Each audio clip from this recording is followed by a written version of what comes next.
Hi, everybody, and welcome back to the Business of Business podcast, Two Daughters and Their Dad. I'm your host, Staci J. Dempsey, and like always, thankfully, I have the other daughter and the one and only dad. Good morning, good afternoon to the both of you. Morning. Good morning, good afternoon to everyone. Of our podcast. We are so excited that you're here, and we are so grateful that you guys have been along on this journey with us. And we are going to roll right into season 6 with some questions from our listeners and our viewers, because you can find us on YouTube. So, Dad and Jen, are you ready for some questions from those that have been listening to us? I'm ready. Absolutely. Bring them. Amazing. All right. So the first question comes from Juan in Mexico City. And he says, can you tell us about a time that you said, I'm not doing this anymore, and you wanted to walk away? We're going to start it off strong here. Right for it. Let's go. Yeah. Well, I think for me, I started, into the insurance business, pretty much, actually right out of college. And, that wasn't an aspiration of mine, was to go into the insurance business, but that's kind of where I started. And there's no doubt, probably for the first several years, I was looking to probably quit several times. And it wasn't so much, though, at that time, it wasn't so much around the business part of doing insurance, because I didn't really look at myself at that time as a business person. I looked at myself more as someone who was just in insurance sales. And I didn't really think about it from a business perspective. So what I was quitting wasn't so much the business side, but more so, there's got to be an easier way to make a living, than out there trying to, sell stuff. But for whatever reason, that didn't happen. And then when it hit me that we were, I wasn't any longer an insurance salesperson, but I was in the business of insurance and really started looking at it as a business. Then, it really changed for me in a good way, because now I looked at myself more as a business owner rather than someone in insurance sales. Nothing wrong with looking at yourself as being in insurance sales, but I looked at myself more as a business owner with, insurance being our end product. And so from that perspective, I don't really ever remember telling myself, oh, doing this as a business is hard, and I think I probably don't want to do it anymore, or that type of thing. So, once I landed on being in the business of insurance, I think it actually just changed my perspective on things and really kind of elevated the whole business of sales for me. So that was good. But no doubt early on, quitting sales was, I'm thinking about, boy, it'd be nice just to have a steady salary, and not have this up and down of the commission life, happened numerous times over probably, I would say, the first 8 to 10 years. Wow. 10 years? Yeah. I thought you were going to say 3 years. No. I mean, now, like when I came into the business, obviously things were much different, and there, Dad had a business established. But there was an office manager at the time that would say the first 3 years are the hardest. So if you can get through the first 3 years, that going into that 4th year, you will really see a difference in your confidence. You'll see a difference in your residual income. Like things will just, but you gotta get through those first 3 years. And that did ring true.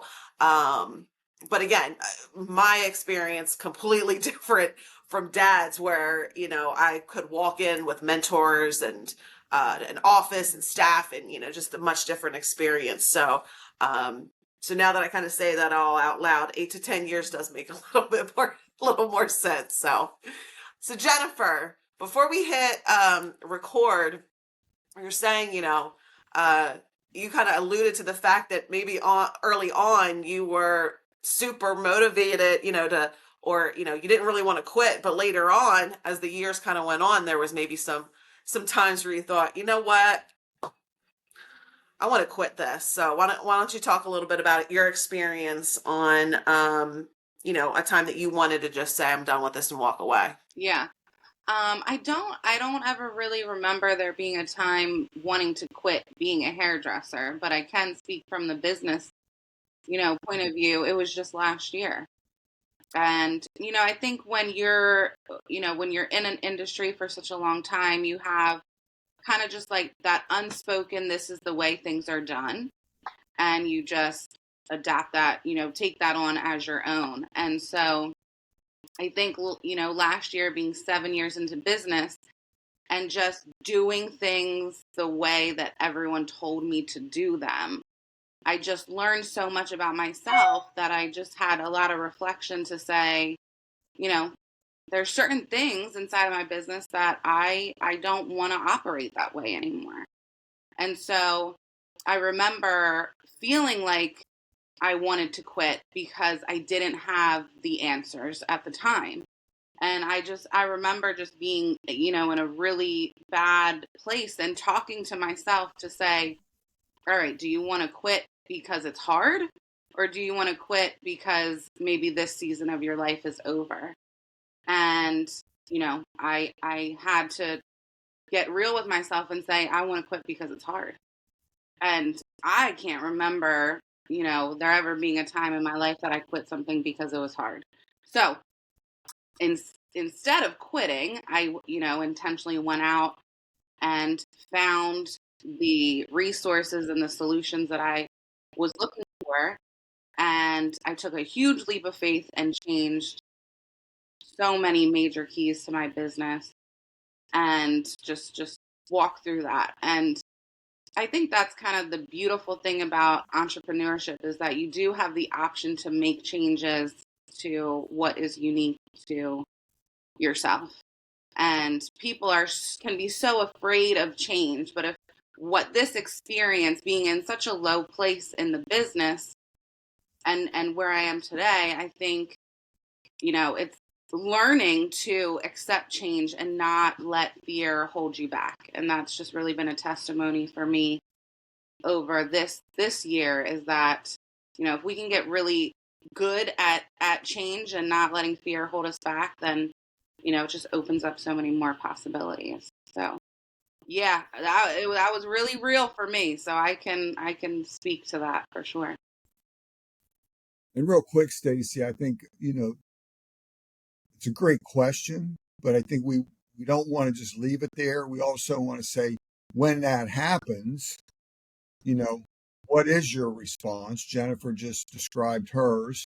Um, and so the response might be, yeah, it's simply not working. And the right thing to do is to cut my losses and to do something different. But if it's just a tough time or a frustrating time, I think the biggest thing you can do at that point is go back to your why. Why did I want to go into business? Why did I want to go into this business? What was my why for that? And just remind yourself and get a fresh perspective on that why. And hopefully, because it's always the why that's more powerful than the how. This is how we do the business. And sometimes we can get focused on that, but you really want to think about why did I do this to begin with? And are those still there? Is that why still something that's strong in me? And I think that'll change, and get you back on track and away from quitting to, let's go. Yeah. Yeah. Well said. Well said. All right. So I have a question here from Malik in California, and he asks, what is your morning routine? Do you have one that you follow? What I have read is that all successful people have a morning routine that they do every single day. I already know Dad does because we were a part of it as kids. And I Okay. know you do, Stace. I do, but I do, and that's part of that is what I saw growing up. Because when Dad came to wake you up, he had already been to the gym. He had already started making his breakfast. Our breakfast was already on the table. It's time to get up because you got to go to school and I got to go to work. So, or the Saturday mornings, getting up before all of us so that he could study for his designations, so it wouldn't take time away from spending time with us. But I could go on and on and on, but why don't you guys share with our viewers what your morning routines look like right now? Well, and I love that you brought that up, Stace, and I try to share that on my social media platforms. Thankfully for you, you kept these like amazing notes that Dad would leave us, and every time we like pull them out and read them. So I think it's just so funny how like you see what your parents did for you growing up, and then now it's so important for me to like write notes to my daughter in her lunchbox. And listen, she can read the word and the so far. So she can't even read, but it's about me getting into that habit as well of like Good point. I want to do this for her because it did mean so much. But I'm more interested. Listen, guys, my morning routine is not that special, right? Single mom. It's I'm on a strict routine with my daughter. We got to get her to school, and I have to get out the door to work. I think more importantly, what I've learned is really just that routine during your week, and something that has helped me. I've shared before. When I started my business, I was all over the place. Did a haircut. I came back. I paid a bill. It was like I could work 10 and 12-hour days and I'm touching all the things, right? I'm switching hats on and off all day long. And as I grew inside of my business, what has helped me is to really separate my days. And so on Tuesday, everybody knows that I'm a hairdresser behind the chair. And, on Thursdays, here's my to-do list on Thursday. I'm not doing hair on Thursday. I'm going to do these 3 things on my list.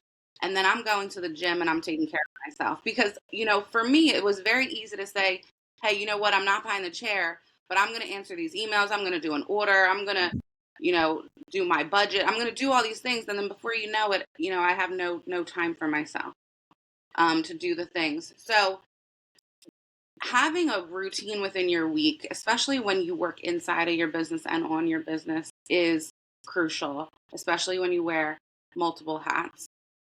So I don't let my to-do list dictate, my time, if that makes sense. So I'm going to go ahead, I'm going to tackle these 3 things.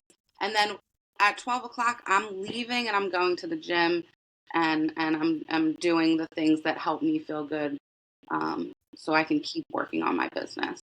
And so once you can master that, I feel like that has been a game changer for me as an entrepreneur. And also, as an entrepreneur, people try to steal your time, right? So it's very easy for people to say, oh, well, you're not in the salon today. So, hey, can you, my mom, can you take my car up to the shop? And it's like, no, let's plan that out. You can't throw stuff on me just because you think I have freedom of time. So I think it's just being really strict, intentional with your routine in general, to find a good balance that works, uniquely for you. And for me, listen, guys, I tried. I wanted to be at the gym at 5 a.m. with Staci. It just doesn't work well with me and my schedule. You tried. Well, that's a couple years ago. You didn't technically try yet. We're going to get you there. We've accepted it. When I pull up in front of your house and honk the horn. Listen, it's different when That's what we'll classify as tried. But anyway, I digress. Different when you work till 8 p.m. at night. All right. So again, I think this is true. About this is true. Balance and anyway, making your schedule how what works best for you. I think that's exactly right. Because, when we say morning routines, and I've read that too, where again, successful people, have successful mornings. And, I agree with that. I think it's really just, Jennifer hit it on the head. I think it's just having, having a routine, having something where, again, that you own, that you feel like you're in control of your time. Now, for me, I do like the mornings. I'm better in the mornings. So I think my routine is I'm pretty much up at the same time. Every day, which is pretty early. I go to the gym. You know, 5 days a week. I'm in the gym, and and again, this doesn't work for everybody, but in my case, having some control of my time, I don't I don't try to pack anything work unless it's just unavoidable. Pack any work stuff in super early. I try to not have a client meeting or anything like that probably much before 10 or 10:30. Just so I can have my mornings to, again, just get up, do what I want to do, get ready for my day, and not feel like I've just got to, be rushing, to get it all in. So again, not everybody's in that position, but fortunately, I am. So again, just having that time in the morning to work out. I use that time also, with today's technology. I got the ear pods in, and I'm listening to stuff that's either motivational, inspirational, or educational. One of those three is playing in my ear. And so again, I like the discipline. You know I eat I eat in a fairly disciplined way, so I prepare food to bring with me, so I'm not at the mercy you know, of stopping and grabbing something, fast food and that type of thing. So it gives me time to just get that stuff ready. So again, I guard my mornings, fairly diligently for sure. Excellent. Wonderful. So we have Benny from Moscow, Idaho. He asks, how do you stay motivated when things are really, really challenging? That might be a little bit of a loaded question, but uh, what is motivation? What is motivation? How do you stay motivated? I know the one of the things that I have heard over the years, and even more so recently, is that when you can't stay motivated, stay committed.